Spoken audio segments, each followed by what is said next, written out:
Okay. And people are asking me what I thought about Entertainmentmania. If you follow me on Twitter, you probably know how I felt about Entertainmentmania, but I'll give you my brief thoughts anyway. I thought The Rock's opening promo was great, and Undertaker Triple H was great. And had Entertainmentmania begun and ended with those three guys, this would have been an awesome show. But that's not what we got. There were a couple solid matches, like Edge Del Rio was solid, if unspectacular.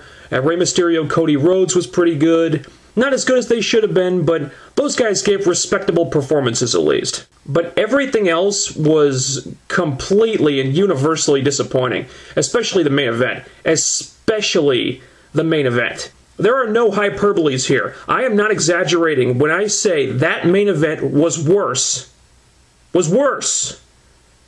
than Orton Triple H.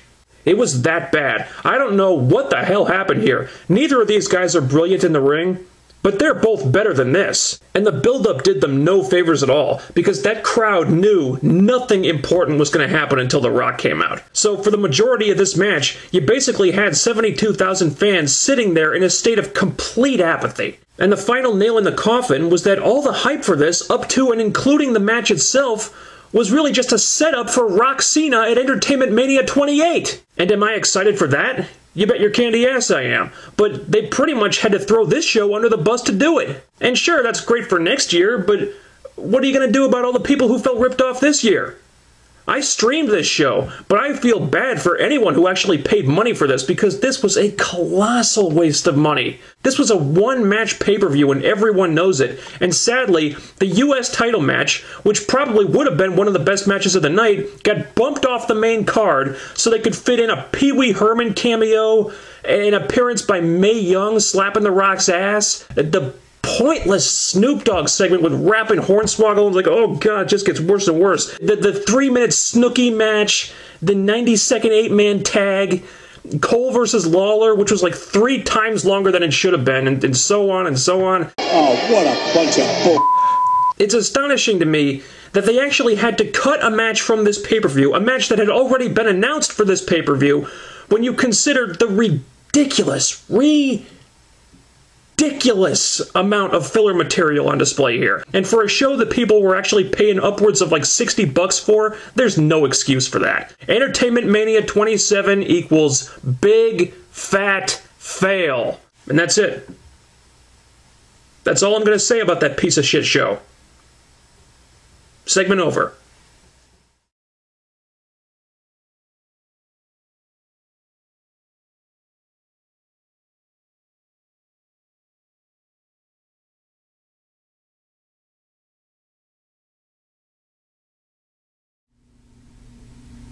You know, as excessive as the pumped-in crowd noise was last week, this week it was even worse. I swear to God, it was literally as if someone in the production truck hit the button for canned heat, and then the button got stuck.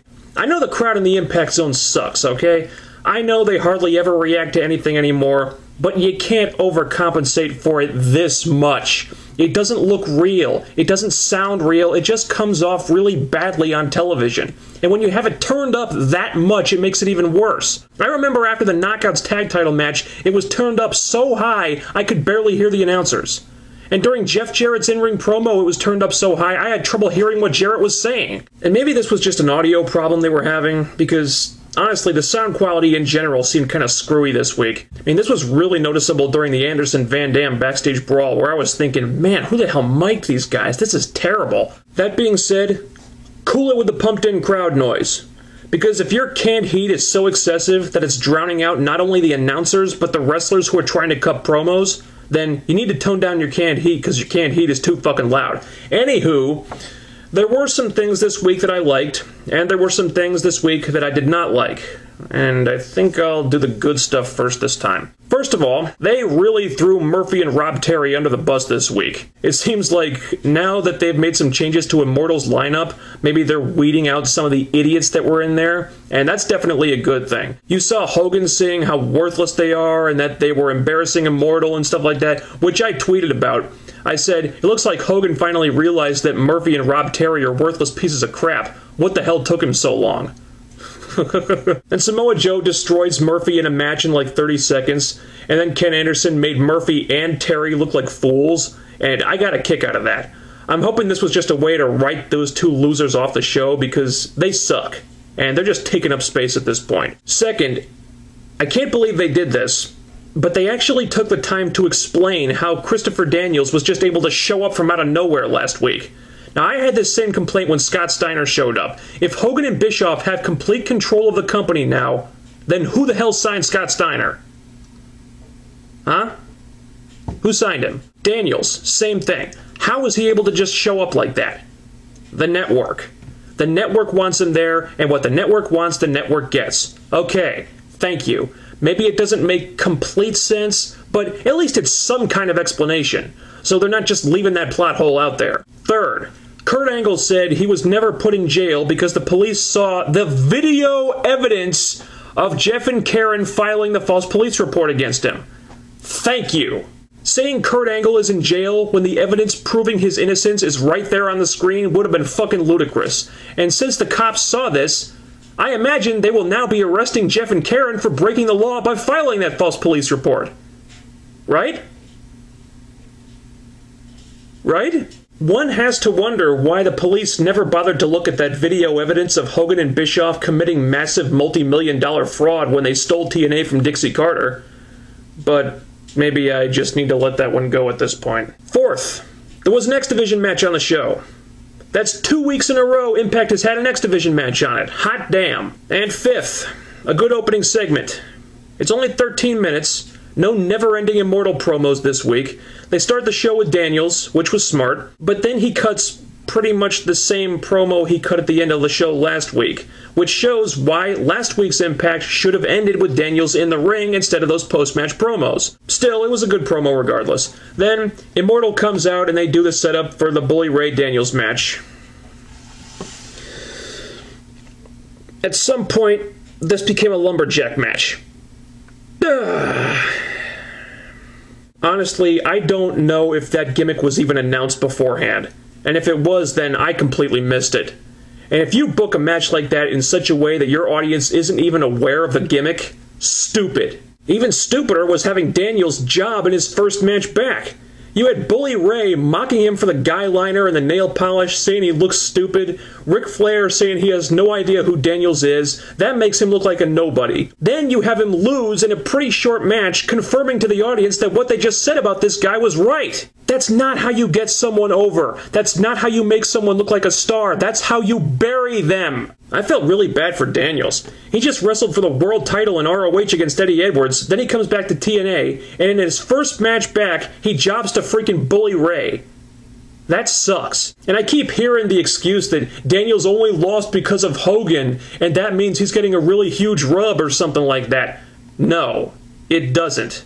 Why? Because Hogan can't wrestle anymore. He can't even get beat up. His back is so shitty he can barely stand under his own power, which means there's no way Daniels is going to get his heat back from this egomaniac. And even if Hogan was healthy enough to get in the ring and wrestle a match, do you honestly think for 1 second that he'd job to Christopher Daniels? Hogan doesn't do stuff like that.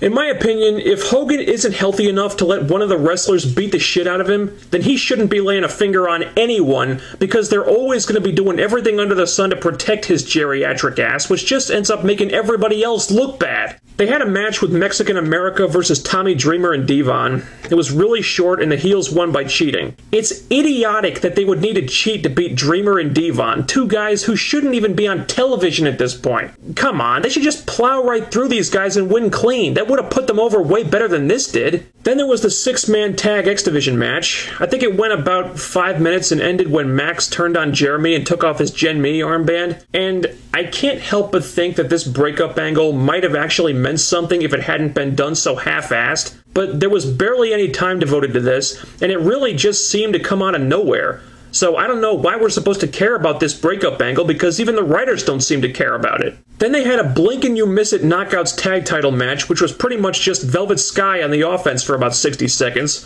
which sucked because Velvet Sky sucks. Then Angelina turned on her. And again, I have to say, this storyline is so stupid. The beautiful people have been a stable for years. If you're gonna break them up, do it for real, tangible reasons that actually mean something. Like, Angelina's tired of Velvet always holding her back, or Velvet's sick of always being in Angelina's shadow. Reasons that'll actually resonate with the audience. But to break them up because Angelina is quite literally drinking Winter's Kool-Aid? It's so lame and so cartoonish. There's no drama in this scenario. None. That's just taking what could have been a really good angle and shitting all over it. And, just like 99.9% of the matches on the show these days, it was way too goddamn short. And I have to say, I am really frustrated with the Knockout division right now. The booking is atrocious. Almost no one is being used right. And if you ask me, well, how would you book it differently, smartass? Well, I'm not going to go into that here, because I'd be in front of the camera all day. But check out a blog I'm writing called TKO. I'll put the link right down there. You want to know how I book the Knockouts? That's how I do it. A lot of things on this show really needed more time, but there was none available, mostly because so much time was devoted to Ken Anderson. And I'm not saying he shouldn't get a lot of time since he is headlining Lockdown in a few weeks, but they did this whole stupid angle of him finding these notes from Sting, and then him looking all over the building for Sting, and then it turns out to be Rob Van Dam instead, and this took forever.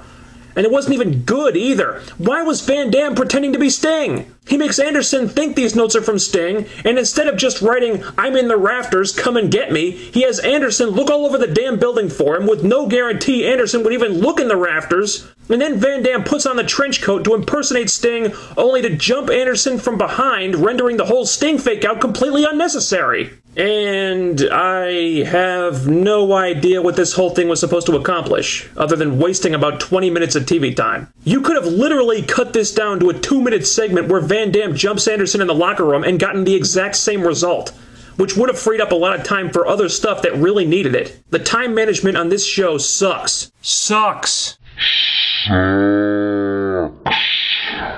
So that's it. Lockdown's coming up, I think, next week? I'm not sure. Wow, TNA really did a great job of promoting this thing, didn't they? I don't know if I'll do a separate video for that. It'll depend how good the show is, or how bad the show is. Until then, check out TKO. Link is down there. And I'll see you guys next week. Later.